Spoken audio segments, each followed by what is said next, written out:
मतलब हमारा वो भविष्य है, वो है कि मैं सासाराम से लेके औरंगाबाद तक कभी जाती कोई हूँ। भाभी आप सपने यहाँ में से भी नहीं चुनाव सोचा लड़ेंगे था क्या? कि आइए आइए। पावर स्टार पवन सिंह की पत्नी इतना ज़्यादा मेहनती होगी। जो अभी देख सकते हैं काराकाट, औरंगाबाद, सासाराम, हर एक क्षेत्र में जहाँ भी वो जाती है उनको खोंचा दिया जाता है। और जब उन ज्योति भाभी कहती है कि अम्मा आप इसमें से 5 बार निकालिए ताकि मैं फिर से आपके क्षेत्र में आऊँ, आपके पास आऊँ, तो सब लोग मुझे बहुत ही ज़्यादा प्यार देते हैं। जिस तरीके से वो मुझे अपनी बेटी बहू मानते हैं, जैसे मायके से ससुराल जाता है इंसान तो उनको खोंचा दिया जाता है, उसी तरीके से मुझे क्षेत्र में अपने काराकाट क्षेत्र में औरंगाबाद सासाराम जाने के बाद मुझे खोंचा दिया जाता है, मांग में सिंदूर भरा जाता है। और ये सब प्यार आशीर्वाद दे करके मुझे बहुत ही अच्छा लगता है। ये मेरा सौभाग्य की बात है।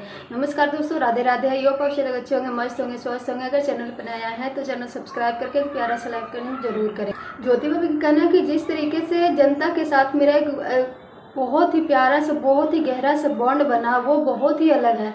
और यहाँ से जिस तरीके से मुझे प्यार आशीर्वाद, मेरा पहचान बढ़ा, मेरा फेस वैल्यू बढ़ा, और मैं इसको बहुत ही ज़्यादा रिस्पेक्ट करती हूँ क्योंकि मुझे यहाँ से बहुत ही मतलब बहुत ही ज़्यादा बेहतरीन अभी रिजल्ट मिल रहा है। आप ही देख सकते हैं कि मैं किसी भी क्षेत्र में जाती हूँ तो मुझे भर भर के प्यार मिलता है, और हर एक इंसान मेरे सपोर्ट में है, मेरे साथ खड़े हैं। और कहीं भी जाती हूँ तो उन लोग को बस यही कहना है कि ज्योति भाभी आप यहाँ से चुनाव लड़ेंगे, चलिए आइए, मुझे आपका ही इंतजार था।